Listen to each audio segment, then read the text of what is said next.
actually start load shedding at 5 p.m. this evening.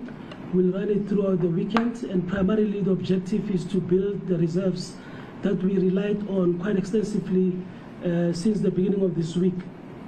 The reliance on the reserves was occasioned by the unfortunate and combination of multiple unit trips at the big two stations, Letabo and Matimba.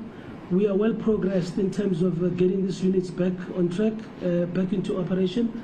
And they'll be coming through over the weekend and early in the new week.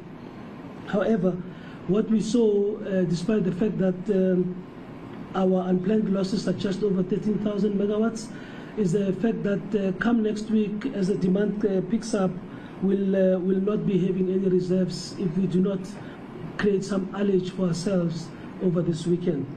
I just want to confirm that from a generation recovery plan, the issue of trips of units or tackling unreliability is a factor that we have all gotten to accept that we need to deal with it. And we are working as well within our structures of the Workstream 1 in NECOM to look at ways in which we can improve on reliability on the back of the maintenance activities that we have undertaken.